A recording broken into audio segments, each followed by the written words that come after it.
Hi, I'm Meghna Gupta from the University of Utah, and today I'm going to be talking about why we think it is time to take code isolation costs into consideration when we schedule computation and request processing in cloud applications. Before that, though, let me set the stage for what has changed that makes considering the costs of how we isolate code in the cloud more important now than it has been in the past, and that really stems from three interrelated trends. First, there has been a sea change in network speeds and capabilities. 100 gigabit speed networks with advanced kernel bypass techniques like RDMA have allowed applications running on VMs in the cloud to process millions of requests per second with round-trip latencies of a few microseconds. This has been accompanied by a shift in the way code is isolated and run in the cloud, even after we look past the onslaught of speculative execution attacks like Spectre, Meltdown, and L1TF. Beyond that, new isolation schemes are evolving rapidly as well. For example, just-in-time based virtual machines like WebAssembly and eBPF runtimes have some support for inter-isolation of different domains. Finally, cloud programming models now involve more complex collections of intertwined functions that are expected to scale at fine time scales and accommodate workload shifts and bursts. These functions can be observed and scheduled individually, which gives cloud providers more flexibility in how they place and isolate pieces of tenants' applications. Adding all of this up, fast networking and serverless is pushing applications to more granular decomposition, which gives great flexibility in placement and workloads that shift load over those functions quickly. Our assertion is that these changes warrant a complete rethinking of scheduling of computation in the cloud to factor in data movement and code isolation costs at a fine grain. Each function in an application should be provisioned and isolated in different ways based on what is most efficient for that function. And this needs explicit reasoning about data movement and code isolation costs. And those scheduling choices should adapt as workload demands shift at fine, microsecond timescales. Today, I want to discuss the challenges in creating an isolation cost-aware approach to scheduling computation for cloud systems. These ideas are preliminary, but I'll conclude with some rough design ideas for a system that we are working on. So let's start by considering a classic application structure where each cloud tenant provides large, monolithic applications that process data stored locally. This is efficient since data access is localized, but it strands resources. If an application is compute heavy, it is hard to add CPUs beyond what one machine can provide. But if an application stores a lot of data, then the CPUs on the machine that store that data end up being mostly idle. Adding or removing machines to solve this issue requires reorganizing data among the machines, which is pretty costly and complicated. But today, cloud providers supply external storage services that disaggregate storage resources from compute resources, and this has been aided by fast networking. Any VM on any machine can access any of its stored data. While this mostly solves the stranding problem by remapping idle storage on a machine to any application, regardless of where it resides, it also comes at a cost. Since data accesses are all remote, VMs need to send RPCs to remote services. This forces mem copies of the data, both locally and at the storage service. It requires transport protocol overheads for transports like TCP, and it requires serialization and deserialization costs for the RPCs and data. So in the end, while disaggregation drives up compute and storage tier utilizations by decoupling the ratios in which they need to be provisioned, it can also drive down overall efficiency. We can remedy this overhead by making storage interfaces more expressive or by letting applications push compute to storage. But storage services often store the data of thousands of tenants within a single machine. This lets them smooth out variance between different applications, both in the resources they demand and in how those demands change over time. And yet, hosting thousands of VMs within a single storage service is pretty prohibitive. Any functions that are computationally expensive would completely bottleneck the system. Hosting smaller units of compute and storage could help. For example, just hosting simple user-defined functions over storage might be possible. Unfortunately, small functions create a separate problem. Short functions over data may only run for a few microseconds each, and the cost to isolate and schedule invocations of those functions add up. Hence, there is this tension between how a cloud provider maps tenants to storage. They can pack tenants densely to homogenize load, but if they do that, then it creates challenges in allowing tenants to run code efficiently against their stored data. And this brings us to the key idea of this talk. Our view is that placement of compute in the cloud needs to factor in data movement costs, both for stored data that applications access and for intermediate data that applications generate as they process requests. But eliminating data movement requires smarter placement of compute, and co-locating many functions together from different tenants has its own costs. So to optimize, the system needs to understand functions' data access patterns and function invocation patterns, so it can reason about these costs and make placement decisions at high throughput with fine timescales. We see at least 5 challenges in cost-aware scheduling for cloud applications. I'll talk about 4 of them today in more detail. Overall, to optimize fleet-wide throughput by accounting for data movement and code isolation costs, we need fine-grained visibility into applications. We need profiling and understanding of application data movement and CPU costs. We need to understand the costs of different code isolation schemes, and we need a way to understand when application behavior has shifted enough to change placement decisions. Another question is how the system can reason about the costs of passing intermediate data between functions, but I hope that you will check out the paper for more on that. Luckily, increasing flexibility in placing parts of application compute is already being solved by serverless platforms today.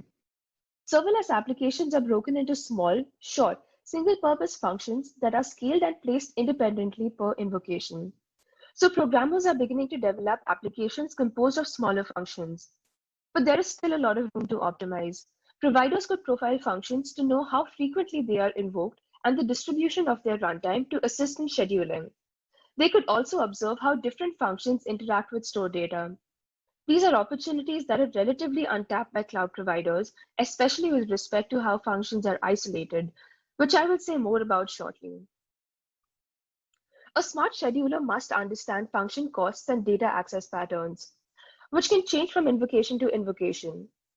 We want to avoid data movement costs by placing some function invocations directly on storage machines, while also avoiding bottlenecking storage servers. This figure shows this effect on a storage server prototype that we developed.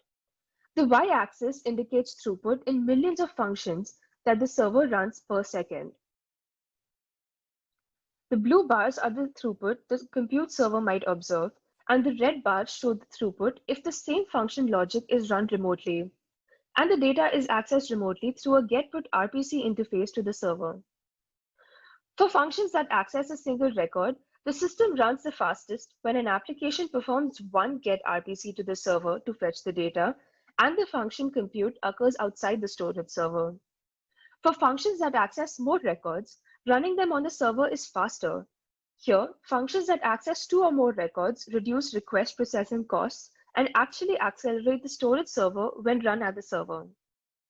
A smart scheduler could extract this insight and use it in scheduling decisions, but it would need to know the computational cost of the functions and the savings it could get when running them within storage. And while doing this can be sophisticated, it can also be done pretty simply. In our prototype, we performed this adaptive function placement by having our storage server monitor function invocations. The server uses a simple ratio of local data accesses to work done to decide which functions need more CPU. It then ships them off to other places with more idle CPU. And this brings us to the next challenge. Today, cloud providers use heavyweight VM-based isolation for all functions, but how one dispatches and isolates incoming function invocations plays a role in efficiency. Here, we have 2 example configurations to show this. The top is common today. A single physical machine hosts different VMs, which each run on a single whole core CPU core, since context switching VMs is expensive. This restricts the number of VMs per machine, but it also justifies dedicating hardware send and receive queues at the network card. Each VM can send and receive requests directly using SRIOV and the network card hardware virtualization. This has low overhead per request since everything is done in hardware, and it supports millions of requests per second per VM. But it's pretty costly if VMs want to share a CPU. The bottom shows a different case where many tenants' data is stored on a single machine. Many tenants send requests, but not at the high volume needed to justify dedicating a whole core to each tenant. The diverse mix of function invocations on each CPU core would force a costly context switch for many invocations. To avoid lowering our throughput, we need a lightweight isolation scheme. Neither of these two schemes is strictly better than the other, and they can be mixed. Some cores can be dedicated to some tenants' functions with dedicated network queues, and for others that send less requests, some cores can perform this software scheduling. Here, these are just two basic protection schemes, but there are many more that can be commingled on the same machine. For example, isolation schemes with lightweight language runtimes would benefit another category of functions that do not need to run legacy code with POSIX interfaces. Those can avoid dedicated hardware and per request context switch overheads at the expense of a penalty in their runtime performance. So these work very well for short functions. Here we have a small example of what we are talking about. This slide contains some simulations that we've run, calibrated with costs taken from 3 different hardware isolation schemes. The left graph shows a latency throughput curve for request processing times with 3 different schemes, but when 100 tenants send requests to a server to run functions. The right graph shows the same thing, but with 1,000 tenants. The red lines represent using processes or page table switching for isolating function invocations, which always hurts throughput due to its overhead. The gray lines show a special scheme that relies on switching extended page table mappings instead of normal page tables. This performs better overall, and it is the best scheme when isolating thousands of tenants. The blue lines show an approximation of NPK. When there are tens to hundreds of tenants, this scheme has the lowest cost since it can mostly eliminate page table switching. But which scheme is the best depends on the request rates of the tenants and how many tenants there are. And these decisions can become only more complex if we consider more schemes, including pure software-based isolation schemes.